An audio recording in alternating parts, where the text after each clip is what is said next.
زبان سے لا الہ الا اللہ پڑھ لینا ہی کافی نہیں ہے، لا الہ الا اللہ کے تقاضوں کو نبھانا بھی ضروری ہے۔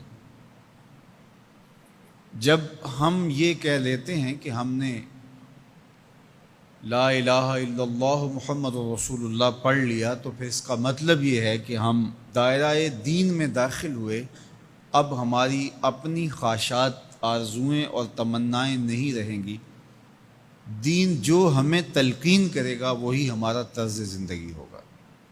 اگر کوئی شخص اللہ اور اس کے رسول کو مانتا ہے لیکن اللہ اور اس کے رسول کی نہیں مانتا، تو پھر اس نے ماننے کا حق ہی ادا نہیں کیا۔ اس لیے شریعت بیضا ہم سے اس بات کی متقاضی ہے کہ ہم اللہ اور اس کے رسول کی ہر بات کو مانیں، اور جو ان کی طرف سے ہمیں نظم زندگی اختیار کرنے کی تلقین کی گئی ہے وہ ہم اختیار کریں۔ آج SOPs کا تذکرہ ہے۔ مختلف شعبہ حیات میں جب آپ کسی بھی دائرے میں داخل ہوتے ہیں تو وہاں کے ضوابط کو، وہاں کے قوانین کو فالو کرنا آپ کے اوپر لازم ہوتا ہے۔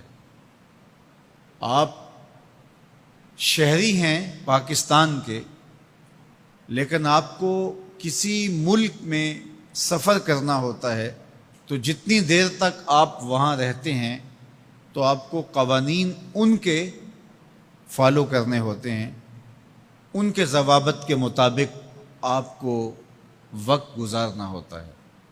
تو یہ بات اچھی طرح سے ذہن میں رکھیے گا کہ اسلام صرف اعتقادات کا نام ہی نہیں ہے، بلکہ یہ ہماری مکمل معاشرتی زندگی، ہماری مکمل اقتصادی زندگی، ہماری اخلاقی اقدار، ہماری تقویم، ہمارے رسوم و رواج، طرز معاشرت، ایک ایک چیز میں اسلام کامل، اکمل اور مکمل رہنمائی دیتا ہے۔ تو جب ہم ایمان کی دولت سے مالا مال ہو گئے تو پھر اسلام کے دیے ہوئے ضابطے کو ہمیں حرف بحرف پورا کرنا پڑے گا۔ تو جو شخص اسلام کے دیے گئے اصول و ضوابط کے مطابق زندگی گزارتا ہے اور صالح اعمال اس کی زندگی کا شعار بن جاتا ہے، تو پھر اللہ اس کو صلہ کیا دیتا ہے؟ ایک تو آخرت کا اجر ہے جو اس کو عطا کیا جائے گا، وہ تو ہے ہی ہے، لیکن اس دنیا کی زندگی میں بھی اللہ جل شانہ اس کو جزا کی صورت میں صالح، پاکیزہ، ستھری، مطمئن زندگی عطا کرتا ہے۔ اللہ اس کے لیے رزق حلال کے اسباب پیدا کر دیتا ہے۔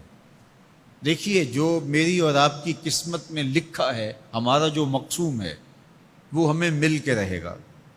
جب بچہ شکم مادر میں 120 دن کا ہوتا ہے، صحیح حدیث میں آتا ہے کہ اس کا رزق بھی لکھ دیا جاتا ہے، اس کی عمر بھی لکھ دی جاتی ہے، اس کا شقی و سعید ہونا بھی لکھ دیا جاتا ہے۔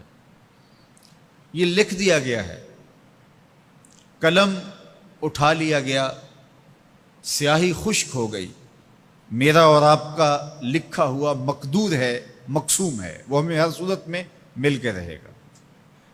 لیکن یہ ہمارا اختیار ہے کہ ہم اس لکھے ہوئے کو، اس مقسوم کو حاصل کیسے کرتے ہیں، بذریعہ حلال حاصل کرتے ہیں یا بذریعہ حرام حاصل کرتے ہیں، تو یہ انسان پہ چھوڑا گیا ہے۔ لیکن جو شخص اچھے اعمال کے ذریعے سے اپنے رب کی رضا جوئی میں لگا رہتا ہے، تو اللہ اس کے مقسوم کو اس تک حلال ذرائع سے پہنچاتا ہے، اس کو اس کی توفیق نصیب کر دیتا ہے کہ وہ حرام کی طرف نظر بھی اٹھا کر نہیں دیکھتا اور وہ حلال رزق اختیار کرتا ہے۔ تو جو اچھے اعمال کرنے لگتا ہے، اللہ اس کے لیے ایسے راہ کشادہ کر دیتا ہے کہ اس کو نیکی کی توفیق دیتا ہے اور گناہوں سے اس کو محفوظ رکھتا ہے، اس کے لیے اسباب مہیا کر دیتا ہے۔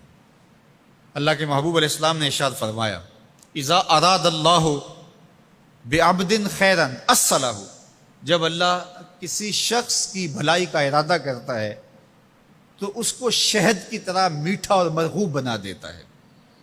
صحابہ نے پوچھا، یا رسول اللہ صلی اللہ علیہ وسلم، وکیف اصلہ، اللہ اس کو کس طرح میٹھا کر دیتا ہے، کس طرح مرغوب بنا دیتا ہے؟ تو اللہ کے محبوب علیہ السلام نے ارشاد فرمایا کہ اللہ مرنے سے قبل اس کو اچھے اعمال کی توفیق نوازتا ہے، اور پھر فرمایا فَيَقْبِضُهُ عَلَيْهِ، اور وہ نیکیاں کرنے لگ جاتا ہے کہ اللہ اس کی روح قبض کرتا ہے۔ تو جو نیک اعمال کرتا ہے اللہ اس کے لیے پھر آسانیاں مزید پیدا کر دیتا ہے۔ تو یہ صلہ ہے صالح اعمال بجا لانے کا۔